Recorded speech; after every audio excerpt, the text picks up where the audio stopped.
படிக்க முடியாத சூழல், வேலை செய்ய முடியாத சூழல், குடும்பத்தில் அமைதி இல்லாத ஒரு அமைப்பு, காதல் தோல்வி போன்ற அமைப்பு, எப்போவுமே எதிர்பாலினத்தவரை ஆணையோ பெண்ணையோ நினைத்து கொண்டிருந்த ஒரு அமைப்புகள் எல்லாமே உத்திரட்டாதி நட்சத்திரக்காரங்களுக்கு விலக போகுது. இப்போது புதிய அறிமுகம் ஆச்சி ஹோட்டல் சாம்பார் 50 கிராம் ரூபாய் 20 மட்டுமே. ரேவதி நட்சத்திரக்காரங்க எதுலையும் அவசரப்படாதீங்க.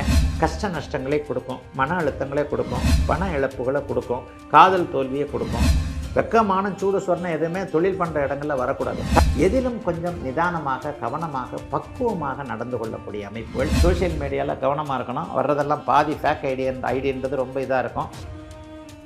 அது இது அப்படி இப்படின்னு எப்படி பார்த்தாலும் இதுதான் ஹிட்டான ஆஃபர். பக்தி கதைகள், பக்தி பாடல்கள் மற்றும் ஆன்மீக சொற்பொழிவுகள் மூலம் உங்கள் ஆன்மாவை தூய்மைப்படுத்துங்கள். இன்றைய ஆலய ஆப்பை டவுன்லோட் செய்யவும். கிளிட்ஸ் நேயர்கள் அனைவருக்கும் இனிய நல்வாழ்த்துக்கள். தமிழ் புத்தாண்டு நல்வாழ்த்துக்கள். எல்லோரும் நன்றாக இருப்பீர்கள். இதோ பராபவ தமிழ் புத்தாண்டு பிறக்கப் போகிறது. 2006 ஆங்கில புத்தாண்டு இப்போ தான் பிறந்த மாதிரி இருந்தது. அதுக்குள்ளே ஒரு 3 மாதம் முடிஞ்சு 3.5 மாதம் ஆயிடுச்சு. அதுக்குள்ளே தமிழ் புத்தாண்டு வர இருக்கிறது.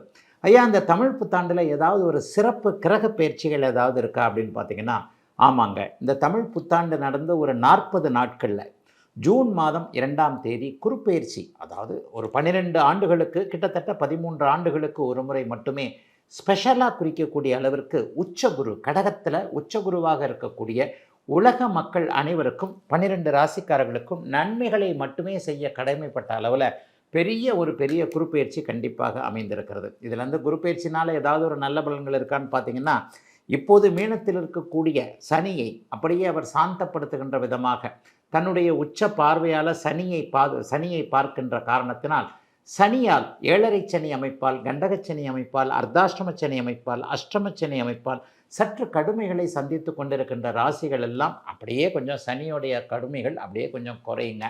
இன்னொன்று, குரு வந்து இப்போது கேளை யோகத்தில் போகிறார். இந்த தமிழ் புத்தாண்டு பலன்கள் எப்படி சொல்லப்படுகிறது? 4 கிரகம் தாங்க. மாதாந்திர கிரகங்கள் வந்து வருட பலன்களை தீர்மானிக்க போகிறதில்ல. மாதாந்திர கிரகங்கள்ன்றது சூரியன், புதன், சுக்கிரன் மற்றும் செவ்வாய் 1.5 மாதத்துக்குள்ள மாறுகின்ற கிரகம். சூரியன் வந்து மாதம் ஒரு முறை மாறக்கூடிய கிரகம். புதனும் சுக்கிரனும் 20-25 நாள் மாறக்கூடிய ஒரு கிரகம். அப்போ அந்த மாதாந்திர கிரகங்கள் வரிசையில் வருட கிரக பலன்களை சொல்ல முடியாது. ஏன்னா 12 மாதத்துக்குள்ள அவங்க சுற்றி வந்துடுவாங்க. அதே மாதிரி ராகு கேதுக்கள் சனி பெயர்ச்சி, குரு பெயர்ச்சியை வச்சு தான் உங்களுக்கு 12 ராசிக்காரர்களுக்கு எப்படிப்பட்ட தன்மைகள் நடக்கு அப்படிங்கிறத சொல்ல முடியும். இப்போ சனி பெயர்ச்சி இந்த வருடம் இந்த பராபவ தமிழ் புத்தாண்டில் வந்து சனி பெயர்ச்சி கிடையாது. சனி ஒரு இடத்துல நிலையாக மீன வீட்டிலேயே இருக்கிறார். ராகு கேதுக்கள் டிசம்பர் மாதம் ஃபஸ்ட்டு வீக்கில் அப்படியே ராகு கேதுக்கள் பயிற்சி நடக்குது. இந்த ராகு கேதுக்கள் பயிற்சியின் மூலமாக என்ன ஒரு அற்புத நிகழ்வு அப்படின்னு பார்த்தீங்கன்னா, கேள யோகம் என்று சொல்லப்படக்கூடிய கோடீஸ்வர யோகம், குருவும் கேதுவும் சேருகின்றதுனால ஏற்படக்கூடிய கேள யோகம் பெரும்பாலான ராசிக்காரர்களுக்கு நல்ல இடங்களில் குரு கேது சேர்றதுனால அது ஒரு வகையில் ஒரு நல்ல தன்மையை குறிக்கக்கூடிய ஒன்று. கேள யோகம் எல்லாருமே கோடீஸ்வரர் ஆகிடுவாங்களா அப்படின்னா இல்லைங்க. பிறந்த ஜாதக அமைப்பிற்கு ஏற்றாற் போல நல்ல தசாபுக்தி அமைப்புகள் நடக்கக்கூடியவர்கள், குரு நல்ல ஆதிபத்தியத்தை கொண்டிருக்கக்கூடிய ஒரு யோகராக இருக்கக்கூடிய அமைப்புகள் இருக்கிறவங்க எல்லாருக்குமே இந்த பராபவ தமிழ் புத்தாண்டு ஒரு குறிப்பிட்ட அளவு பணம் சம்பாதிக்கக்கூடியவர்களாக அமைப்பாக இருக்கும். எல்லாருக்குமே வந்து கோடிகளை கொட்டிடுமா அப்படின்னு சொன்னால் எல்லாருக்கும் ஒரு உயரங்கள் இருக்கின்றன. 1000 ரூபாய் சம்பாதிக்கிறவர் கண்டிப்பாக 10,000 ரூபாய் சம்பாதிப்பார், 5000 ரூபாய் சம்பாதிப்பார். 10,000 சம்பாதிக்கிறவருக்கு 50,000, 1 லட்சம், 1 லட்சம் சம்பாதிக்கிறவருக்கு 10 லட்சம், 50 லட்சம், 10 லட்சம் சம்பாதிக்கிறவருக்கு 1 கோடி என்பது போன்ற 10 மடங்கு உயர் லாப அமைப்புகள் இப்போது பராபவ தமிழ் புத்தாண்டில் குரு உச்ச வீட்டில் இருக்கின்ற காரணத்தினாலும் சனியை சுபத்துவப்படுத்தி சனியின் கொட்டங்களை, துன்பங்களை, துயரங்களை கொஞ்சம் அடக்கி வைக்கக்கூடிய அமைப்புகள் இருக்கிறதுனாலையும் இந்த தமிழ் புத்தாண்டு பெரிய அளவில் கஷ்ட நஷ்டங்கள் எல்லாருக்குமே இருக்காதுங்க. அதுதான் உண்மை. ஐயா, கடகத்தில் வந்து உச்சனாகக்கூடிய குரு பகவான் 3 மாதத்திற்கு ஒரு முறை போன தடவை மாதிரியே அதிசாரத்தில் சிம்மத்திற்கும் அதுக்கும் போயிட்டு வர்றாருன்னு பார்த்தீங்கன்னா, சிம்ம வீடு கூட அவருக்கு அதிநட்பு வீடு.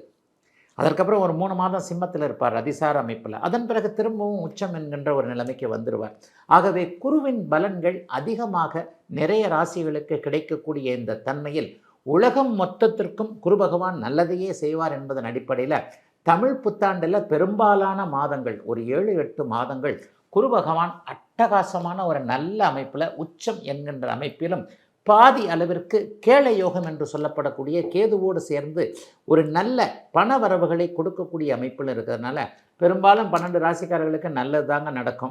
சனி பகவானுடைய ஆதிக்கத்தினால் இப்போது பாதிக்கப்பட்டிருக்கக்கூடிய மீனராசிக்காரர்கள் ஜென்மச்சனி நடந்துக்கிட்டு இருக்கு. சிம்மராசிக்காரர்களுக்கு அஷ்டமச்சனி நடந்துக்கிட்டு இருக்கு. அர்த்தாஷ்டமச்சனி நடந்து கொண்டிருக்கக்கூடிய இவர்கள் தனுசு ராசிக்காரர்கள், கண்டகச்சனி நடக்கக்கூடிய கன்னிராசிக்காரர்கள் இவர்கள் எல்லாருக்குமே உச்ச குருவின் பார்வையை சனி பெறப்போகின்ற காரணத்தினாலும் சனியே உச்ச குருவின் வீட்டில் இருக்க போகின்ற காரணத்தினாலும் பெரிய அளவிற்கு கஷ்டங்கள்லாம் இருக்காதுங்க. சனி கொஞ்சம் வாழை சுருட்டிக்குவார் என்பது தான் உண்மை. அப்போ பராபவ ஆண்டு பெரும்பாலும் 12 ராசிக்காரர்களுக்கு நல்லவைகளை செய்யக்கூடியதாகவே அமைந்திருக்கிறது என்பது தான் உண்மைங்க. இப்போது 12 ராசிக்காரர்களுக்கும் இப்போ பொதுவான ஒரு பலனை பார்த்துட்டேன்.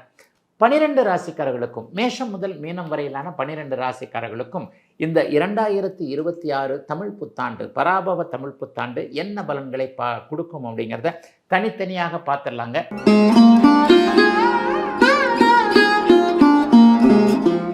மீனராசிக்காரர்களுக்கு இப்போ ஜென்மச்சனி நடந்துக்கிட்டு இருக்கு. 2-3 பிரிவாக மீனராசிக்காரங்களை சொல்லுவேன்.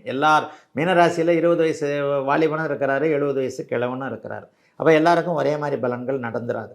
மிக மிக முக்கியமாக உத்திரட்டாதி நட்சத்திரக்காரர்களுக்கு கடந்த 1 வருடமாக இருந்து வந்த ஒரு மன அழுத்தம், படிக்க முடியாத சூழல், வேலை செய்ய முடியாத சூழல், குடும்பத்தில் அமைதி இல்லாத ஒரு அமைப்பு, காதல் தோல்வி போன்ற அமைப்பு, எப்போவுமே எதிர்பாலினத்தவரை ஆணையோ பெண்ணையோ நினைத்து கொண்டிருந்த ஒரு அமைப்புகள் எல்லாமே உத்திரட்டாதி நட்சத்திரக்காரங்களுக்கு விலக போகுது.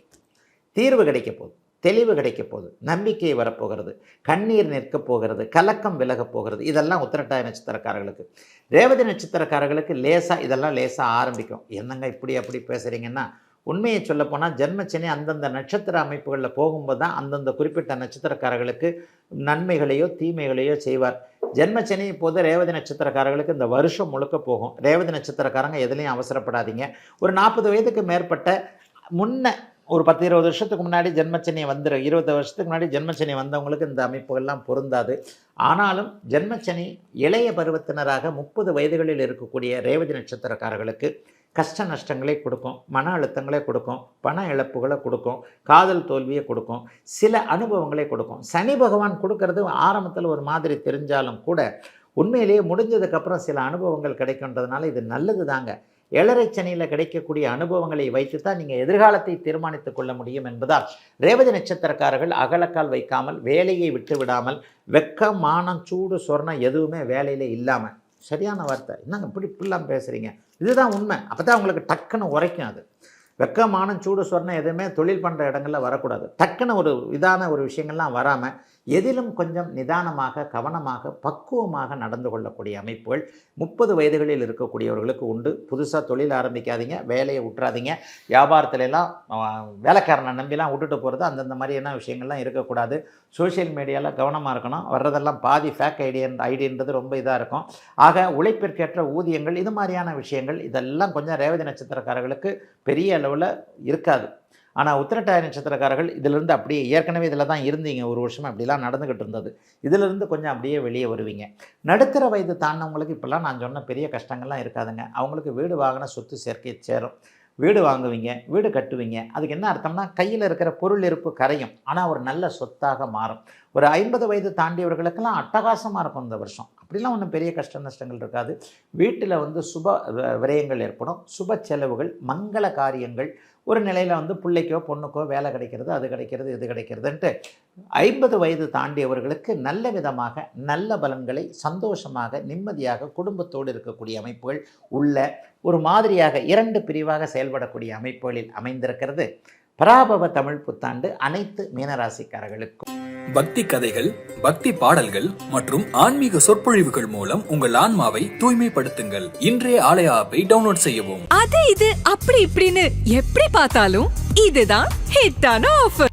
இப்போது புதிய அறிமுகம் ஆச்சி ஹோட்டல் சாம்பார் 50 கிராம் ரூபாய் 20 மட்டுமே.